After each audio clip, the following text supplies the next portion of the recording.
आपका आपने चैनल में स्वागत है। आज हम संपूर्ण श्रीमद्भागवत महापुराण को शुरू करेंगे। प्रथम स्कंध है परीक्षित की दिग्विजय तथा धर्म और पृथ्वी का संवाद। सूत जी कहते हैं, शौनक जी, पांडवों के महाप्रयाण के पश्चात भगवान के परम भक्त राजा परीक्षित श्रेष्ठ ब्राह्मणों की शिक्षा के अनुसार पृथ्वी का शासन करने लगे। उनके जन्म के समय ज्योतिषियों ने उनके संबंध में जो कुछ कहा था, वास्तव वे सभी महान गुण उनमें विद्यमान थे। उन्होंने उत्तर की पुत्री इरावती से विवाह किया। उससे उन्होंने जन्मेजय आदि 4 पुत्र उत्पन्न किया तथा कृपाचार्य को आचार्य बनाकर उन्होंने गंगा के तट पर 3 अश्वमेध यज्ञ किए, जिनमें ब्राह्मणों को पुष्कल दक्षिणा दी गई। उन यज्ञों में देवताओं ने प्रत्यक्ष रूप में प्रकट होकर अपना भाग ग्रहण किया था। एक बार दिग्विजय करते समय उन्होंने देखा कि शूद्र के रूप में कलियुग राजा का वेश धारण करके एक गाय और बैल के जोड़े को ठोकरों से मार रहा है। तब उन्होंने उसे बलपूर्वक पकड़कर दंड दिया। शौनक जी ने पूछा, महाभाग्यवान सूत जी, दिग्विजय के समय महाराज परीक्षित ने कलियुग को दंड देकर ही क्यों छोड़ दिया, मार क्यों नहीं डाला? क्योंकि राजा का वेश धारण करने पर भी था तो वह अधम शूद्र ही, जिसने गाय को लात से मारा था। यदि वह प्रसंग भगवान श्री कृष्ण की लीला से अथवा उनके चरण कमलों के मकरंदरस का पान करने वाले रसिक महानुभावों से संबंध रखता हो तो उसमें तो आयु व्यर्थ नष्ट होती है। प्यारे सूत जी, जो लोग चाहते तो हैं मोक्ष परंतु अल्पायु होने के कारण मृत्यु से ग्रस्त हो रहे हैं, उनके कल्याण के लिए भगवान यम का आवाहन करके उन्हें यहाँ शामित्र कर्म में नियुक्त कर दिया गया है। जब तक यमराज यहाँ इस कर्म में नियुक्त हैं, तब तक किसी की मृत्यु नहीं होगी। मृत्यु से ग्रस्त मनुष्यलोक के जीव भी भगवान की सुधातुल्य लीलाकथा का पान कर सकें, इसीलिए महर्षियों ने भगवान यम को यहाँ बुलाया है। एक तो थोड़ी आयु और दूसरे कम समझ। ऐसी अवस्था में संसार के मंद भाग्य विषी पुरुषों की आयु व्यर्थ ही बीती जा रही है, नींद में रात और व्यर्थ के कामों में दिन। सूत जी ने कहा, जिस समय राजा परीक्षित कुरुजांगल देश में सम्राट के रूप में निवास कर रहे थे, उस समय उन्होंने सुना कि मेरी सेना द्वारा सुरक्षित साम्राज्य में कलियुग का प्रवेश हो गया है। इस समाचार से उन्हें दुख तो अवश्य हुआ, परंतु यह सोचकर कि युद्ध करने का अवसर हाथ लगा, वे उतने दुखी नहीं हुए। इसके बाद युद्धवीर परीक्षित ने धनुष हाथ में ले लिया। वे श्यामवर्ण के घोड़ों से जुते हुए, सिंह की ध्वजा वाले सुसज्जित रथ पर सवार होकर दिग्विजय करने के लिए नगर से बाहर निकल पड़े। उस समय रथ, हाथी, घोड़े और पैदल सेना उनके साथ साथ चल रही थी। उन्होंने भद्राश्व, केतुमाल, भारत, उत्तर कुरु और किमपुरुष आदि सभी वर्षों को जीतकर वहां के राजाओं से भेंट ली। उन्हें उन देशों में सर्वत्र अपने पूर्वज महात्माओं का सुयश सुनने को मिला। उस यशोगान से पद पद पर भगवान श्री कृष्ण की महिमा प्रकट होती थी। इसके साथ ही उन्हें यह भी सुनने को मिलता था कि भगवान श्री कृष्ण ने अश्वत्थामा के ब्रह्मास्त्र की ज्वाला से किस प्रकार उनकी रक्षा की थी, यदुवंशी और पांडवों में परस्पर कितना प्रेम था तथा पांडवों की भगवान श्री कृष्ण में कितनी भक्ति थी। जो लोग उन्हें ये चरित्र सुनाते, उन पर महामना राजा परीक्षित बहुत प्रसन्न होते, उनके नेत्र प्रेम से खिल उठते। वे बड़ी उदारता से उन्हें बहुमूल्य वस्त्र और मणियों के हार उपहार रूप में देते। वे सुनते कि भगवान श्री कृष्ण ने प्रेम पर वश होकर पांडवों के सारथी का काम किया, उनके सभासद बने, यहाँ तक कि उनके मन के अनुसार काम करके उनकी सेवा भी की। उनके सखा तो थे ही, दूत भी बने। वे रात को शस्त्र ग्रहण करके वीरासन से बैठ जाते और शिविर का पहरा देते, उनके पीछे पीछे चलते, स्तुति करते तथा प्रणाम करते। इतना ही नहीं, अपने प्रेमी पांडवों के चरणों में उन्होंने सारे जगत को झुका दिया। तब परीक्षित की भक्ति भगवान श्री कृष्ण के चरण कमलों में और भी बढ़ जाती। इस प्रकार वे दिन दिन पांडवों के आचरण का अनुसरण करते हुए दिग्विजय कर रहे थे। उन्हीं दिनों उनके शिविर से थोड़ी ही दूर पर एक आश्चर्यजनक घटना घटी। वह मैं आपको सुनाता हूँ। धर्म बैल का रूप धारण करके एक पैर से घूम रहा था। एक स्थान पर उसे गाय के रूप में पृथ्वी मिली। पुत्र की मृत्यु से दुहखिनी माता के समान उसके नेत्रों से आंसुओं के झरने झर रहे थे। उसका शरीर श्रीहीन हो गया था। धर्म पृथ्वी से पूछने लगा। धर्म ने कहा, कल्याणी, कुशल से तो हो न? तुम्हारा मुख कुछ कुछ मलिन हो रहा है। तुम श्रीहीन हो रही हो, मालूम होता है तुम्हारे हृदय में कुछ न कुछ दुख अवश्य है। क्या तुम्हारा कोई संबंधी दूर देश में चला गया है, जिसके लिए तुम इतनी चिंता कर रही हो? कहीं तुम मेरी तो चिंता नहीं कर रही हो कि अब इसके 3 पैर टूट गए, एक ही पैर रह गया है? संभव है तुम अपने लिए शोक कर रही हो कि अब शूद्र तुम्हारे ऊपर शासन करेंगे। तुम्हें इन देवताओं के लिए भी खेद हो सकता है, जिन्हें अब यज्ञों में आहुति नहीं दी जाती, अथवा उस प्रजा के लिए भी जो वर्षा न होने के कारण अकाल एवं दुर्भिक्ष से पीड़ित हो रही है। देवी, क्या तुम राक्षस सरीखे मनुष्यों के द्वारा सताई हुई आरक्षित स्त्रियों एवं 8 बालकों के लिए शोक कर रही हो? संभव है विद्या अब कुकर्मी ब्राह्मणों के चंगुल में पड़ गई है और ब्राह्मण विप्रद्रोही राजाओं की सेवा करने लगे हैं, और इसी का तुम्हें दुख हो। आज के नाम मात्र के राजा तो 16 आने कलियुगी हो गए हैं। उन्होंने बड़े बड़े देशों को भी उजाड़ डाला है। क्या तुम उन राजाओं या देशों के लिए शोक कर रही हो? आज की जनता खानपान, वस्त्र, स्नान और स्त्री सहवास आदि में शास्त्रीय नियमों का पालन न करके स्वेच्छाचार कर रही है। क्या इसके लिए तुम दुखी हो? माँ पृथ्वी, अब समझ में आया, उन्हों तुम्हें भगवान श्री कृष्ण की याद आ रही होगी, क्योंकि उन्होंने तुम्हारा भार उतारने के लिए ही अवतार लिया था और ऐसी लीलाएं की थीं, जो मोक्ष का भी अवलंबन हैं। अब उनके लीला संवरण कर लेने पर उनके परित्याग से तुम दुखी हो रही हो। देवी, तुम तो धनरत्नों की खान हो। तुम अपने क्लेश का कारण, जिससे तुम इतनी दुर्बल हो गई हो, मुझे बतलाओ। मालूम होता है बड़े बड़े बलवानों को भी हरा देने वाले काल ने देवताओं के द्वारा वंदनीय तुम्हारे सौभाग्य को छीन लिया है। पृथ्वी ने कहा, धर्म, तुम मुझसे जो कुछ पूछ रहे हो वह सब स्वयं जानते हो।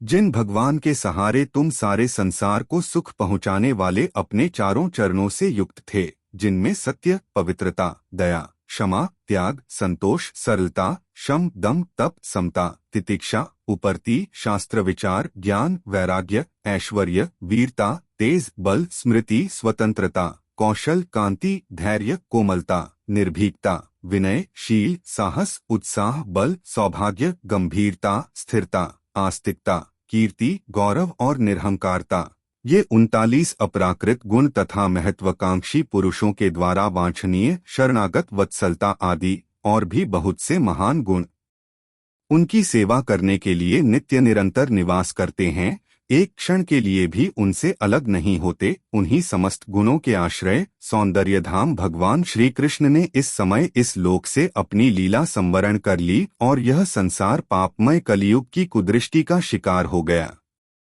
यही देखकर मुझे बड़ा शोक हो रहा है। अपने लिए देवताओं में श्रेष्ठ तुम्हारे लिए देवता, पितर, ऋषि, साधु और समस्त वर्णों तथा आश्रमों के मनुष्यों के लिए मैं शोकग्रस्त हो रही हूँ।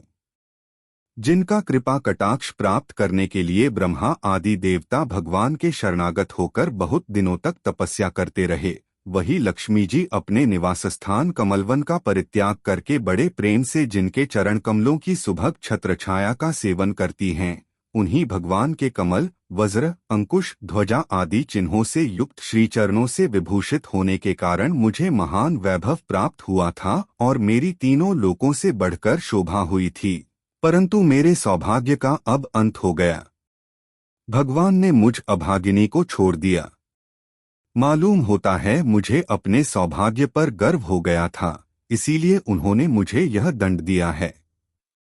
तुम अपने 3 चरणों के कम हो जाने से मन ही मन कुढ़ रहे थे, आथ अपने पुरुषार्थ से तुम्हें अपने ही अंदर पुनः सब अंगों से पूर्ण एवं स्वस्थ कर देने के लिए वे अत्यंत रमणीय श्याम सुंदर विग्रह से यदुवंश में प्रकट हुए और मेरे बड़ी भारी भार को, जो असुरवंशी राजाओं की सैकड़ों अक्षौहिणियों के रूप में था, नष्ट कर डाला, क्योंकि वे परम स्वतंत्र थे, जिन्होंने अपनी प्रेम भरी चितवन, मनोहर मुस्कान और मीठी मीठी बातों से सत्यभामा आदि मधुमेही मानिनियों के मान के साथ धीरज को भी छीन लिया था और जिनके चरण कमलों के स्पर्श से मैं निरंतर आनंद से पुलकित रहती थी, उन पुरुषोत्त भगवान श्री कृष्ण का विरह भला कौन सह सकती है। धर्म और पृथ्वी इस प्रकार आपस में बातचीत कर ही रहे थे कि उसी समय राजर्षि परीक्षित पूर्व वाहिनी सरस्वती के तट पर आ पहुंचे। महाराज परीक्षित के द्वारा कलियुग का दमन। सूत जी कहते हैं, शौनक जी, वहां पहुंचकर राजा परीक्षित ने देखा कि एक राज वेशधारी शूद्र हाथ में डंडा लिए हुए है और गाय बैल के जोड़े को इस तरह पीटता जा रहा है जैसे उनका कोई स्वामी ही न हो। वह कमलतंतु के समान श्वेत रंग का बैल एक पैर से खड़ा कांप रहा था तथा शूद्र की ताड़ना से पीड़ित और भयभीत होकर मूत्र त्याग कर रहा था। धर्मोपयोगी दूध, घी आदि हविष्य पदार्थों को देने वाली वह गाय भी बार बार शूद्र के पैरों की ठोकरें खाकर अत्यंत दीन हो रही थी। एक तो वह स्वयं ही दुबली पतली थी, दूसरे उसका बछड़ा भी उसके पास नहीं था। उसे भूख लगी हुई थी और उसकी आंखों से आंसू बहते जा रहे थे। स्वर्णचटित रथ पर चढ़े हुए राजा परीक्षित ने अपना धनुष चढ़ाकर मेघ के समान गंभीर वाणी से उसको ललकारा, अरे तू कौन है जो बलवान होकर भी मेरे राज्य के इन दुर्बल प्राणियों को बलपूर्वक मार रहा है। तूने नट की भांति वेश तो राजा का सा बना रखा है, परंतु कर्म से तू शूद्र जान पड़ता है। हमारे दादा अर्जुन के साथ भगवान श्री कृष्ण के परमधाम पधार जाने पर इस प्रकार निर्जन स्थान इन निरपराधों पर प्रहार करने वाला तू अपराधो है, आथ वध के योग्य है। उन्होंने धर्म से पूछा, कमलनाल के समान आपका श्वेतवर्ण है, 3 पैर न होने पर भी आप एक ही पैर से चलते फिरते हैं। यह देखकर मुझे बड़ा कष्ट हो रहा है। बतलाइए, आप क्या बैल के रूप में कोई देवता हैं? अभी यह भूमंडल कुरुवंशी नरपतियों के बाहुबल से सुरक्षित है। इसमें आपके सिवा और किसी भी प्राणी की आंखों से शोक के आंसू बहते मैंने नहीं देखे। धेनुपुत्र, अब आप शोक न करें, इस शूद्र से निर्भय हो जाए। गोमाता, मैं दुष्टों को दंड देने वाला हूं, अब आप रोए नहीं, आपका कल्याण हो। देवी, जिस राजा के राज्य में दुष्टों के उपद्रव से सारी प्रजा त्रस्त रहती है, उस मतवाले राजा की कीर्ति, आयु, ऐश्वर्य और परलोक नष्ट हो जाते हैं। राजाओं का परम धर्म यही है कि वे दुहखियों का दुहख दूर करें। यह महादुष्ट और प्राणियों को पीड़ित करने वाला है। आथ मैं अभी इसे मार डालूंगा। सुरभिनंदन, आप तो 4 पैर वाले जीव हैं, आपके 3 पैर किसने काट डाले? श्री कृष्ण के अनुयायी राजाओं के राज्य में कभी कोई भी आपकी तरह दुहखी न हो। वृषभ, आपका कल्याण हो। बताइए, आप जैसे निरपराध साधुओं का अंगभंग करके किस दुष्ट ने पांडवों की कीर्ति में कलंक लगाया है? जो किसी निरपराध प्राणी को सताता है, उसे चाहे वह कहीं भी रहे, मेरा भय अवश्य होगा। दुष्टों का दमन करने से साधुओं का कल्याण ही होता है। जो उद्दंड व्यक्ति निरपराध प्राणियों को दुहख देता है, वह चाहे साक्षात देवता ही क्यों न हो, मैं उसकी बाजूबंद से विभूषित भुजा को काट डालूंगा। बिना आपत्तिकाल के मर्यादा का उल्लंघन करने वालों को शास्त्रानुसार दंड देते हुए अपने धर्म में स्थित लोगों का पालन करना राजाओं का परम धर्म है। धर्म ने कहा, राजन, आप महाराज पांडु के वंशज हैं। आपका इस प्रकार दुहखियों को आश्वासन देना आपके योग्य ही है, क्योंकि आपके पूर्वजों के श्रेष्ठ गुणों ने भगवान श्री कृष्ण को उनका सारथी और दूत आदि बना दिया था। नरेंद्र, शास्त्रों के विभिन्न वचनों से मोहित होने के कारण हम उस पुरुष को नहीं जानते जिससे क्लेशों के कारण उत्पन्न होते हैं। जो लोग किसी भी प्रकार के द्वैत को स्वीकार नहीं करते, वे अपने आप को ही अपने दुख का कारण बतलाते हैं। कोई प्रारब्ध को कारण बतलाते हैं तो कोई कर्म को, कुछ लोग स्वभाव को तो कुछ लोग ईश्वर को दुख का कारण मानते हैं। किन्हीं किन्हीं का ऐसा भी निश्चय है कि दुख का कारण न तो तर्क के द्वारा जाना जा सकता है और न वाणी के द्वारा बतलाया जा सकता है। राजर्षि, अब इनमें कौन सा मत ठीक है, यह आप अपनी बुद्धि से ही विचार लीजिए। सूत जी कहते हैं, ऋषिश्रेष्ठ शौनक जी, धर्म का यह प्रवचन सुनकर सम्राट परीक्षित बहुत प्रसन्न हुए, उनका खेद मिट गया। उन्होंने शांतचित्त होकर उनसे कहा, परीक्षित ने कहा, धर्म का तत्व जानने वाले वृषभदेव, आप धर्म का उपदेश कर रहे हैं। अवश्य ही आप वृषभ के रूप में स्वयं धर्म हैं। आपने अपने को दुख देने वाले का नाम इसलिए नहीं बताया है कि अधर्म करने वाले को जो नरकादि प्राप्त होते हैं, वे ही चुगली करने वाले को भी मिलते हैं। अथवा यही सिद्धांत निश्चित है कि प्राणियों के मन और वाणी से परमेश्वर की माया के स्वरूप का निरूपण नहीं किया जा सकता। धर्मदेव, सत्ययुग में आपके 4 चरण थे, तप, पवित्रता, दया और सत्य। इस समय अधर्म के अंश गर्व, आसक्ति और मद से 3 चरण नष्ट हो चुके हैं। अब आपका 4था चरण केवल सत्य ही बच रहा है। उसी के बल पर आप जी रहे हैं। असत्य से पुष्ट हुआ यह अधर्मरूप कलियुग उसे भी ग्रास करे लेना चाहता है। ये गौ माता साक्षात पृथ्वी हैं। भगवान ने इनका भारी बोझ उतार दिया था और ये उनके राशि राशि सौंदर्य बिखेरने वाले चरण चिन्हों से सर्वत्र उत्सवमयी हो गई थीं। अब ये उनसे बिछुड़ गई हैं। वे साध्वी अभागिनी के समान नेत्रों में जल भरकर यह चिंता कर रही हैं कि अब राजा का स्वांग बनाकर ब्राह्मणद्रोही शूद्र मुझे भोगेंगे। महारथी परीक्षित ने इस प्रकार धर्म और पृथ्वी को सांत्वना दी। फिर उन्होंने अधर्म के कारण रूप कलियुग को मारने के लिए तीक्ष्ण तलवार उठाई। कलियुग ताड़ गया कि ये तो अब मुझे मार ही डालना चाहते हैं। आठ झटपट उसने अपने राजचिन्ह उतार डाले और भयविह्वल होकर उनके चरणों में अपना सिर रख दिया। परीक्षित बड़े यशस्वी, दीनवत्सल और शरणागत रक्षक थे। उन्होंने जब कलियुग को अपने पैरों पर पड़े देखा तो कृपा करके उसको मारा नहीं, अपितु हंसते हुए से उससे कहा। परीक्षित बोले, जब तू हाथ जोड़कर शरण आ गया तब अर्जुन के यशस्वी वंश में उत्पन्न हुए किसी भी वीर से तुझे कोई भय नहीं है।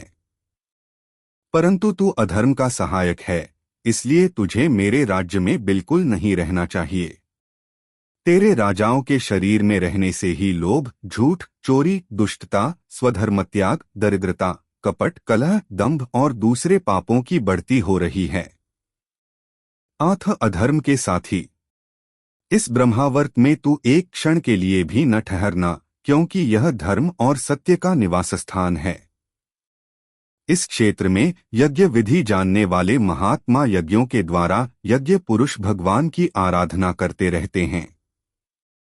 इस देश में भगवान श्रीहरि यज्ञों के रूप में निवास करते हैं।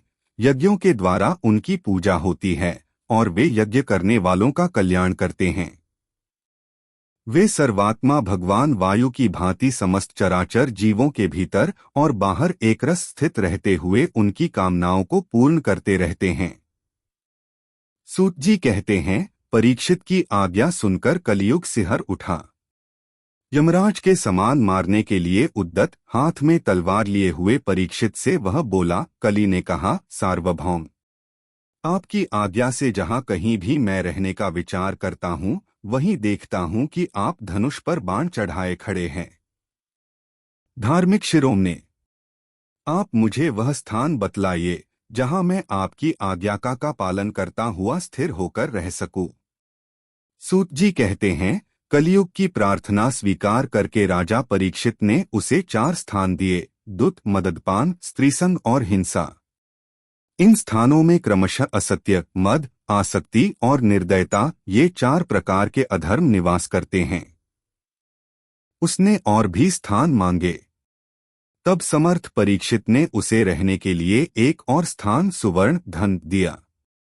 इस प्रकार कलयुग के 5 स्थान हो गए: झूठ, मद, काम, वैर और रजोगुण। परीक्षित के दिए हुए इन्हीं 5 स्थानों में अधर्म का मूल कारण कली उनकी आज्ञाओं का पालन करता हुआ निवास करने लगा। इसलिए आत्मकल्याणकामी पुरुष को इन 5 स्थानों का सेवन कभी नहीं करना चाहिए। धार्मिक राजा, प्रजा वर्ग के लौकिक नेता और धर्मोपदेष्टा गुरुओं को तो बड़ी सावधानी से इनका त्याग करना चाहिए। राजा परीक्षित ने इसके बाद वृषभ रूप धर्म के 3 चरण तपस्या, शौच और दया जोड़ दिए और आश्वासन देकर पृथ्वी का संवर्धन किया। वे ही महाराजा परीक्षित इस समय अपने राजसिंहासन पर, जिसे उनके पितामह महाराज युधिष्ठिर ने वन में जाते समय उन्हें दिया था, विराजमान हैं। वे परम यशस्वी सौभाग्य भाजन चक्रवर्ती सम्राट राजर्षि परीक्षित इस समय हस्तिनापुर में कौरवकुल की राज्यलक्ष्मी से शोभायमान हैं।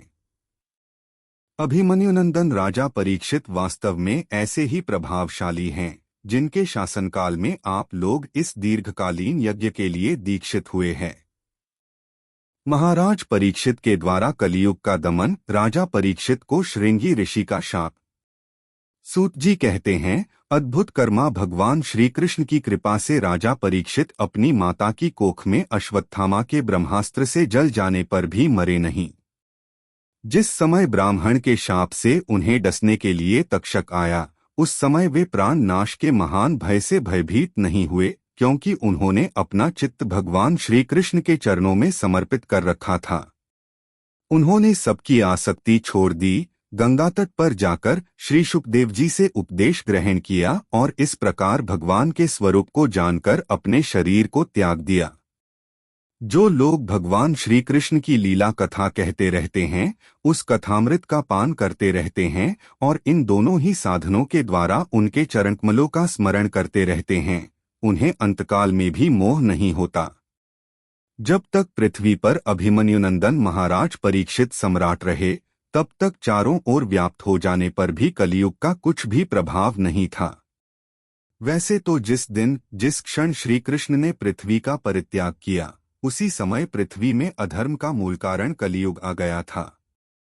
भ्रमर के समान सारग्राही सम्राट परीक्षित कलियुग से कोई द्वेष नहीं रखते थे, क्योंकि इसमें वह एक बहुत बड़ा गुण है कि पुण्य कर्म तो संकल्प मात्र से ही फलीभूत हो जाते हैं, परंतु पाप कर्म का फल शरीर से करने पर ही मिलता है, संकल्प मात्र से नहीं। ये भेड़िए के समान बालकों के प्रति शूरवीर और धीर वीर पुरुषों के लिए बड़ा भीरु है। वह प्रमादी मनुष्यों को अपने वश में करने के लिए ही सदा सावधान रहता है। शौनकादि ऋषियों, आप लोगों को मैंने भगवान की कथा से युक्त राजा परीक्षित का पवित्र चरित्र सुनाया। आप लोगों ने यही पूछा था। भगवान श्री कृष्ण कीर्तन करने योग्य बहुत सी लीलाएं करते हैं, इसलिए उनके गुण और लीलाओं से संबंध रखने वाली जितनी भी कथाएं हैं, कल्याणकामी पुरुषों को उन सबका सेवन करना चाहिए। ऋषियों ने कहा, सौम्य स्वभाव सूत जी, आप युग युग जिएं, क्योंकि मृत्यु के प्रवाह में पड़े हुए हम लोगों को आप भगवान श्री कृष्ण की अमृतमयी उज्ज्वल कीर्ति का श्रवण कराते हैं। यज्ञ करते करते उसके धुएं से हम लोगों का शरीर धूमिल हो गया है, फिर भी इस कर्म का कोई विश्वास नहीं है। इधर आप तो वर्तमान में ही भगवान श्री कृष्णचंद्र के चरण कमलों का मादक और मधुर मधु पिलाकर हमें तृप्त कर रहे हैं। भागवत प्रेमी भक्तों के लवमात्र के सत्संग से स्वर्ग एवं मोक्ष की भी तुलना नहीं की जा सकती, फिर मनुष्यों के तुच्छ भोगों की तो बात ही क्या है। ऐसा कौन रसमर्मज्ञ होगा जो महापुरुषों के एकमात्र जीवन सर्वस्व श्री कृष्ण की लीलाकथाओं से तृप्त ही जाए। समस्त प्राकृत गुणों से का पार तो ब्रह्मा, शंकर आदि बड़े बड़े योगेश्वर भी नहीं पा सके। विद्वान, आप भगवान को ही अपने जीवन का ध्रुवतारा मानते हैं। इसलिए आप सत्पुरुषों के एकमात्र आश्रय भगवान के उदार और विशुद्ध चरित्रों का हम श्रद्धालु श्रोताओं के लिए विस्तार से वर्णन कीजिए।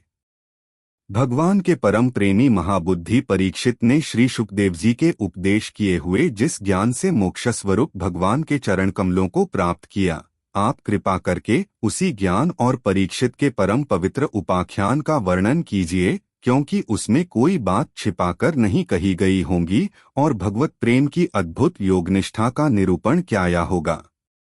उसमें पद पद पर भगवान श्री कृष्ण की लीलाओं का वर्णन हुआ होगा। भगवान के प्यारे भक्तों को वैसा प्रसंग सुनने में बड़ा रस मिलता है।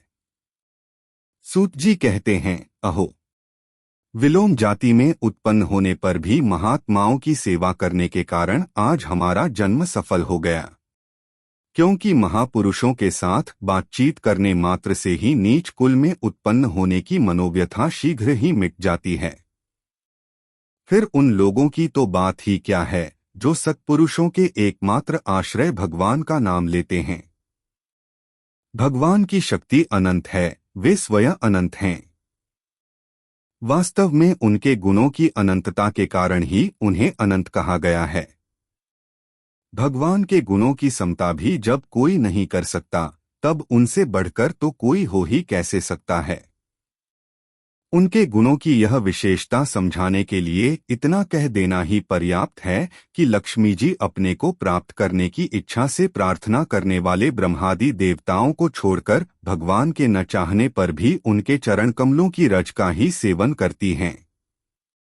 ब्रह्मा जी ने भगवान के चरणों का प्रक्षालन करने के लिए जो जल समर्पित किया था, वही उनके चरण नखों से निकालकर गंगा जी के रूप में प्रवाहित हुआ। यह जल महादेव जी सहित सारे जगत को पवित्र करता है। ऐसी अवस्था में त्रिभुवन में श्री कृष्ण के अतिरिक्त भगवान शब्द का दूसरा और क्या अर्थ हो सकता है। जिनके प्रेम को प्राप्त करके धीर पुरुष बिना किसी हिचक के देहगेह आदि की दृढ़ आसक्ति को छोड़ देते हैं और उस अंतिम परमहंसाश्रम को स्वीकार करते हैं, जिनमें किसी को कष्ट न पहुंचाना और सब ओर से उपशांत हो जाना ही स्वधर्म होता है। सूर्य के समान प्रकाशमान महात्माओं, आप लोगों ने मुझसे जो कुछ पूछा है वह मैं अपनी समझ के अनुसार सुनाता हूँ। जैसे पक्षी अपनी शक्ति के अनुसार आकाश में उड़ते हैं, वैसे ही विद्वान लोग भी अपनी अपनी बुद्धि के अनुसार ही श्री कृष्ण की लीला का वर्णन करते हैं। एक दिन राजा परीक्षित धनुष लेकर वन में शिकार खेलने गए हुए थे। हरिणों के पीछे दौड़ते दौड़ते वे थक गए और उन्हें बड़े जोर की भूख और प्यास लगी। जब कहीं उन्हें कोई जलाशय नहीं मिला, तब वे पास के ही एक ऋषि के आश्रम में घुस गए। उन्होंने देखा कि वहां आंखें बंद करके शांत भाव से एक मुनि आसन पर बैठे हुए हैं। इंद्रिय, प्राण, मन और बुद्धि के अनिरुद्ध हो जाने से वे संसार से ऊपर उठ गए थे। जागृत, स्वप्न, सुषुप्ति तीनों अवस्थाओं से रहित निर्विकार ब्रह्मरूप तुरीय पद में वे स्थित थे। उसका शरीर बिखरी हुई जटाओं से और कृष्ण मृगचर्म से ढका हुआ था। राजा परीक्षित ने ऐसी ही अवस्था में उनसे जल मांगा, क्योंकि प्यास से उनका गला सूखा जा रहा था। जब राजा को वहां बैठने के लिए तिनके का आसन भी न मिला, किसी ने उन्हें पर भूमि पर भी बैठने को न कहा। अर्घ्य और आदर भरी मीठी बातें तो कहाँ से मिलती, तब अपने को अपमानित सा मानकर वे क्रोध के वश हो गए। शौनक जी, वे भूख प्यास से छटपटा रहे थे, इसलिए एकाएक उन्हें ब्राह्मण के प्रति ईर्ष्या और क्रोध हो आया। उनके जीवन में इस प्रकार का यह पहला ही अवसर था। वहां से लौटते समय उन्होंने क्रोधवश धनुष की नोक से एक मरा सांप उठाकर ऋषि के गले में डाल दिया और अपनी राजधानी में चले आए। उनके मन में यह बात आई कि इन्होंने जो अपने नेत्र बंद कर रखे हैं, सो क्या वास्तव में इन्होंने अपनी सारी इंद्रियवृत्तियों का निरोध कर लिया है, अथवा इन राजाओं से हमारा क्या प्रयोजन है। यूं सोचकर इन्होंने झूठ-मूठ समाधि का ढोंग रच रखा है। उन शमीक मुनि का पुत्र बड़ा तेजस्वी था। वह दूसरे ऋषि कुमारों के साथ पास ही खेल रहा था। जब उस बालक ने सुना कि राजा मेरे पिता के साथ दुर्व्यवहार किया है, तब वह इस प्रकार कहने लगा, ये नरपति कहलाने वाले लोग उच्छिष्ट भोजी कौओं के समान संडमुसंड होकर कितना अन्याय करने लगे हैं। ब्राह्मणों के दास होकर भी ये दरवाजे पर पहरा देने वाले कुत्ते के समान अपने स्वामी का ही तिरस्कार करते हैं। ब्राह्मणों ने क्षत्रियों को अपना द्वारपाल बनाया है। उन्हें द्वार पर रहकर रक्षा करनी चाहिए, घर में घुसकर स्वामी के बर्तनों में खाने का उसे अधिकार नहीं है। अतएव उन्मार्गगामियों के शासक भगवान श्री कृष्ण के परमधाम जाने पर इन मर्यादा तोड़ने वालों को आज मैं दंड देता हूँ। मेरा तपोबल देखो। अपने साथी बालकों से इस प्रकार कहकर क्रोध से लाल लाल आंखों वाले उस ऋषि कुमार ने कौशिकी नदी के जल से आचमन करके अपने वाणी रूपी वज्र का प्रयोग किया। कुलांगार परीक्षित ने मेरे पिता का अपमान करके मर्यादा का उल्लंघन किया है, इसलिए मेरी प्रेरणा से आज के 7वें दिन उसे तक्षक सर्प डस लेगा। इसके बाद वह बालक अपने आश्रम पर आया और अपने पिता के गले में सांप देखकर उसे बड़ा दुहक हुआ तथा वह ढाड़ मारकर रोने लगा।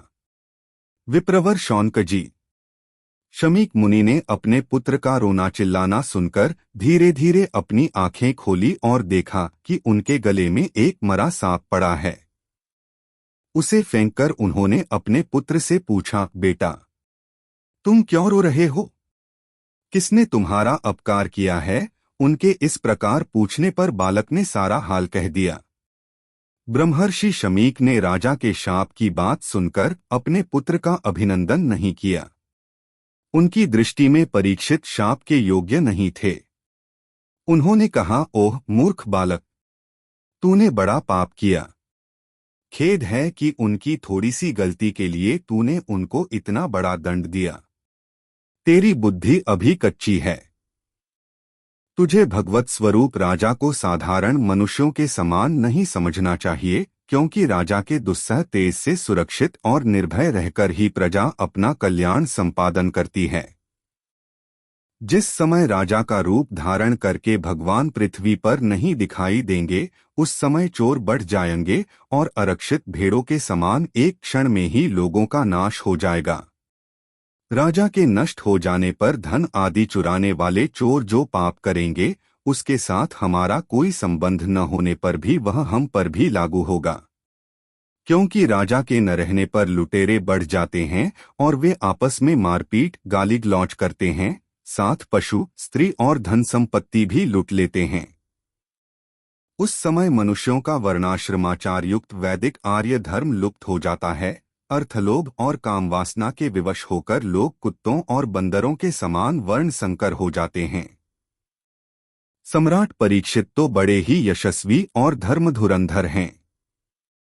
उन्होंने बहुत से अश्वमेध यज्ञ किए हैं और वे भगवान के परम प्यारे भक्त हैं। वे ही राजर्षि भूख प्यास से व्याकुल होकर हमारे आश्रम पर आए थे। वे शाप के योग्य कदापि नहीं हैं। इस नासमझ बालक ने हमारे निष्पाप सेवक राजा का अपराध किया है। सर्वात्मा भगवान कृपा करके इसे क्षमा करें। भगवान ने भक्तों में भी बदला लेने की शक्ति होती है, परंतु वे दूसरों के द्वारा किए हुए अपमान, धोखेबाजी, गाली-गलौज, आक्षेप और मारपीट का कोई बदला नहीं लेते। महामुनि शमीक को पुत्र के अपराध पर बड़ा पश्चाताप हुआ। राजा परीक्षित ने जो उसका अपमान किया था, उस पर तो उन्होंने ध्यान ही नहीं दिया। महात्माओं का स्वभाव ही ऐसा होता है कि जगत में जब दूसरे लोग उन्हें सुख दुख आदि द्वंद्वों में डाल देते हैं, तब भी वे प्रायः हर्षित या व्यथित नहीं होते, क्योंकि आत्मा का स्वरूप तो गुणों से सर्वथा परे है। परीक्षित का अनशन व्रत और शुकदेव जी का आगमन। सूत जी कहते हैं, राजधानी में पहुंचने पर राजा परीक्षित को अपने उस निंदनीय कर्म के लिए बड़ा पश्चाताप हुआ। वे अत्यंत उदास हो गए और सोचने लगे, मैंने निरपराध एवं तेज छिपाए हुए ब्राह्मण के साथ अनार्य पुरुषों के समान बड़ा नीच व्यवहार किया। यह बड़े खेद की बात है। अवश्य ही उन महात्मा के अपमान के फलस्वरूप शीघ्र से शीघ्र मुझ पर कोई घोर विपत्ति आवेगी। मैं भी ऐसा ही चाहता हूँ क्योंकि उससे मेरे पाप का प्रायश्चित हो जाएगा और फिर कभी मैं ऐसा काम करने का दुस्साहस नहीं करूंगा। ब्राह्मणों की क्रोधाग्नि आज ही मेरे राज्य, सेना और भरे पूरे खजाने को जलाकर खाक कर दे, जिससे फिर कभी मुझ दुष्ट की ब्राह्मण, देवता और गौ के प्रति ऐसी पाप बुद्धि न हो। वे इस प्रकार की चिंता कर ही रहे थे कि उन्हें मालूम हुआ ऋषि कुमार के शाप से तक्षक मुझे डसेगा। उन्हें वह धधकती हुई आग के समान तक्षक का डसना बहुत भला मालूम। उन्होंने सोचा कि बहुत दिनों से मैं संसार के आसक्त हो रहा था, अब मुझे शीघ्र वैराग्य होने का कारण प्राप्त हो गया। वे इस लोक और परलोक के भोगों को तो पहले से ही तुच्छ और त्याज्य समझते थे। अब उनका स्वरूपतः त्याग करके भगवान श्री कृष्ण के चरण कमलों की सेवा को ही सर्वोपरि मानकर आमरण अनशन व्रत लेकर वे गंगा तट पर बैठ गए। गंगा जी का जल भगवान श्री कृष्ण के चरण कमलों का वह पराग लेकर प्रवाहित होता है जो श्रीमती तुलसी की गंध से मिश्रित है। यही कारण है कि वे लोकपालों के सहित ऊपर नीचे के समस्त लोकों को पवित्र करती हैं। कौन ऐसा मरणासन्न पुरुष होगा जो उनका सेवन न करेगा। इस प्रकार गंगा जी के तट पर आमरण अनशन का निश्चय करके उन्होंने समस्त आसक्तियों का परित्याग कर दिया और वे मुनियों का व्रत स्वीकार करके अनन्य भाव से श्री कृष्ण के चरण कमलों का ध्यान करने लगे। उस समय त्रिलोकी को पवित्र करने वाले बड़े बड़े महानुभाव ऋषिमुनि अपने शिष्यों के साथ वहां पधारे। संतजन प्रायः तीर्थ यात्रा के बहाने स्वयं उन तीर्थ स्थानों को ही पवित्र करते हैं।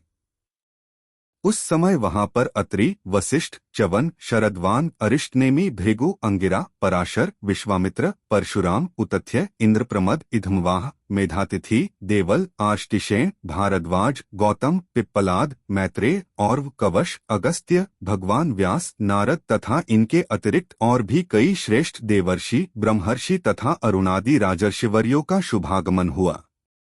इस प्रकार विभिन्न गोत्रों के मुख्य मुख्य ऋषियों को एकत्र देखकर राजा ने सबका यथायोग्य सत्कार किया और उनके चरणों पर सिर रखकर वंदना की। जब सब लोग आराम से अपने अपने आसनों पर बैठ गए, तब महाराज परीक्षित ने उन्हें फिर से प्रणाम किया और उनके सामने खड़े होकर शुद्ध हृदय से अंजलि बांधकर वे जो कुछ करना चाहते थे उसे सुनाने लगे। राजा परीक्षित ने कहा, अहो, समस्त राजाओं में हम धन्य हैं। धन्यतम हैं क्योंकि अपने शील स्वभाव के कारण हम आप महापुरुषों के कृपा पात्र बन गए हैं। राजवंश के लोग प्रायः निंदित कर्म करने के कारण ब्राह्मणों के चरण धोवन से दूर पड़ जाते हैं। यह कितने खेद की बात है। मैं भी राजा ही हूँ। निरंतर देहगेह में आसक्त रहने के कारण मैं भी पाप रूप ही हो गया हूँ। इसी से स्वयं भगवान ही ब्राह्मण के शाप के रूप में मुझ पर कृपा करने के लिए पधारे हैं। यह शाप वैराग्य उत्पन्न करने वाला है, क्योंकि इस प्रकार के शाप से संसारासक्त पुरुष भयभीत होकर विरक्त हो जाया करते हैं। ब्राह्मणों, अब मैंने अपने चित्त को भगवान के चरणों में समर्पित कर दिया है। आप लोग और माँ गंगा जी शरणागत जानकर मुझ पर अनुग्रह करें। ब्राह्मण कुमार के शाप से प्रेरित कोई दूसरा कपट से तक्षक का रूप धरकर मुझे डस ले अथवा स्वयं तक्षक आकर डस ले, इसकी मुझे तनिक भी परवाह नहीं है। आप लोग कृपा करके भगवान की रसमयी लीलाओं का गायन करें। मैं आप ब्राह्मणों के चरणों में प्रणाम करके पुनः यही प्रार्थना करता हूँ कि मुझे कर्मवश चाहे जिस योनि में जन्म लेना पड़े, भगवान श्री कृष्ण के चरणों में मेरा अनुराग हो, उनके चरणाश्रित महात्माओं से विशेष प्रीति हो और जगत के समस्त प्राणियों के प्रति मेरी एक सी मैत्री रहे।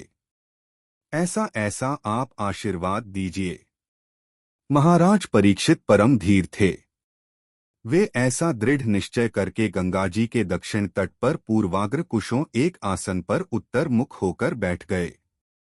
राजकाज का भार तो उन्होंने पहले ही अपने पुत्र जन्मेजय को सौंप दिया था। पृथ्वी एक एकछत्र सम्राट परीक्षित जब इस प्रकार आमरण अनशन का निश्चय करके बैठ गए, तब आकाश में स्थित देवता लोग बड़े आनंद से उनकी प्रशंसा करते हुए वहां पृथ्वी पर पुष्पों की वर्षा करने लगे तथा उनके नगारे बार बार बजने लगे। सभी उपस्थित महर्षियों ने परीक्षित के निश्चय की प्रशंसा की और साधु साधु कहकर उनका अनुमोदन किया।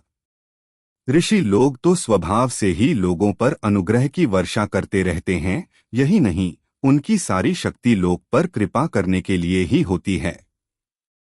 उन लोगों ने भगवान श्री कृष्ण के गुणों से प्रभावित परीक्षित के प्रति उनके अनुरूप वचन कहे। राजर्षि शिरोम ने, भगवान श्री कृष्ण के सेवक और अनुयायी आप पांडुवंशियों के लिए यह कोई आश्चर्य की बात नहीं है, क्योंकि आप लोगों ने भगवान की सन्निधि प्राप्त करने की आकांक्षा से उस राज सिंहासन का एक क्षण में ही परित्याग कर दिया, जिसकी सेवा बड़े बड़े राजा अपने मुकुटों से करते थे।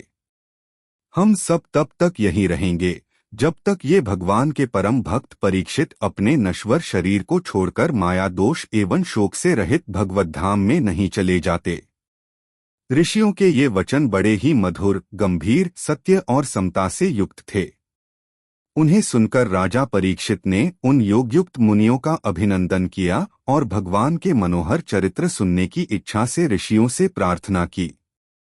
महात्माओं, आप सभी सब ओर से यहाँ पधारे हैं। आप सत्य लोक में रहने वाले मूर्तिमान वेदों के समान हैं। आप लोगों का दूसरों पर अनुग्रह करने के अतिरिक्त जो आपका सहज स्वभाव ही है, इस लोक या परलोक में और कोई स्वार्थ नहीं है। विप्रवरों, आप लोगों पर पूर्ण विश्वास करके मैं अपने कर्तव्य के संबंध में यह पूछने योग्य प्रश्न करता हूँ। आप सभी विद्वान परस्पर विचार करके बतलाइए कि सबके लिए सब अवस्थाओं में और विशेष करके थोड़े ही समय में मरने वाले पुरुषों के लिए अंतःकरण और शरीर से करने योग्य विशुद्ध कर्म कौन सा है। उसी समय पृथ्वी पर स्वेच्छा से विचरण करते हुए किसी की कोई अपेक्षा न रखने वाले व्यासनंदन भगवान श्री शुकदेव जी महाराज वहां प्रकट हो गए। वे वर्ण अथवा आश्रम के बाह्य चिन्हों से रहित एवं आत्मानुभूति में संतुष्ट थे। बच्चों और स्त्रियों ने उन्हें घेर रखा था। उनका वेश अवधूत का था। 16 वर्ष की अवस्था थी। चरण, हाथ, जंघा, भुजाएं, कंधे, कपोल और अन्य सब अंग अत्यंत सुकुमार थे।